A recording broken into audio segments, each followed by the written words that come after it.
speaking for North Jersey Muslims, but this idea that, you know, what do other people think?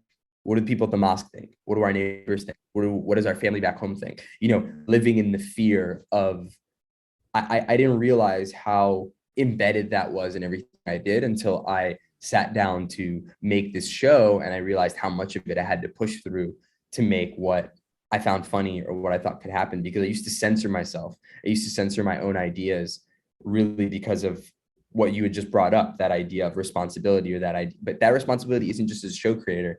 That responsibility can just come as a son in a family, you know, and the fear of what you think you should be doing can hide the truth of what you want to be doing and what you want to be exploring and how you want to be connecting.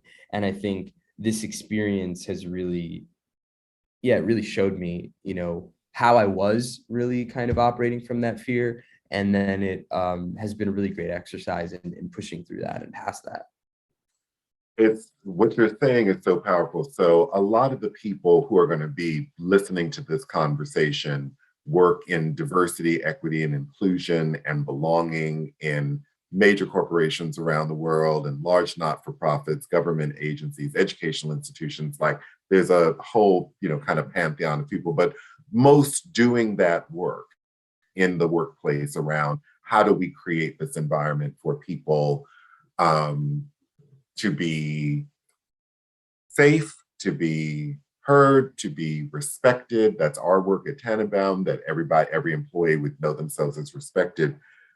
But the idea of the fears that we have about who we might disappoint or what other people might think, and the barrier that that creates to actual creativity and authentic living.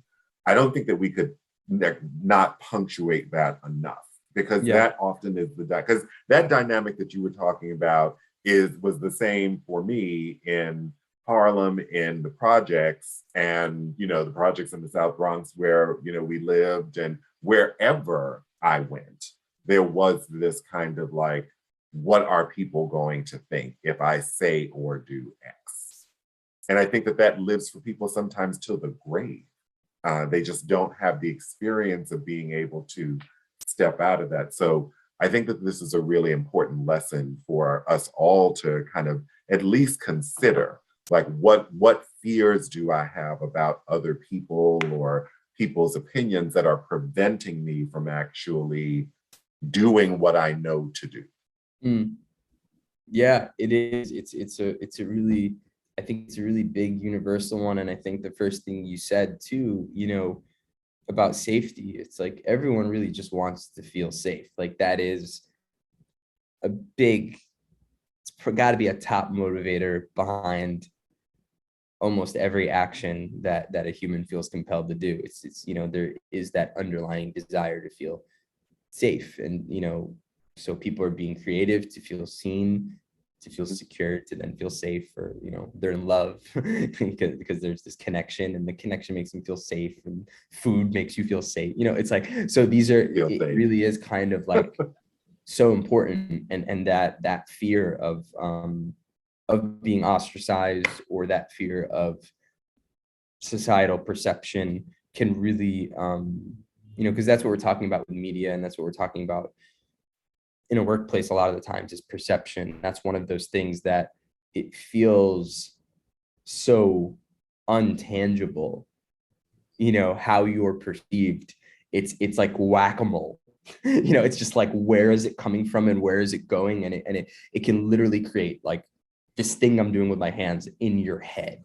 And so it's like, you know, that's nauseating. And so in order to be able to be quiet with that, you really want to be in a position where you can be not so afraid.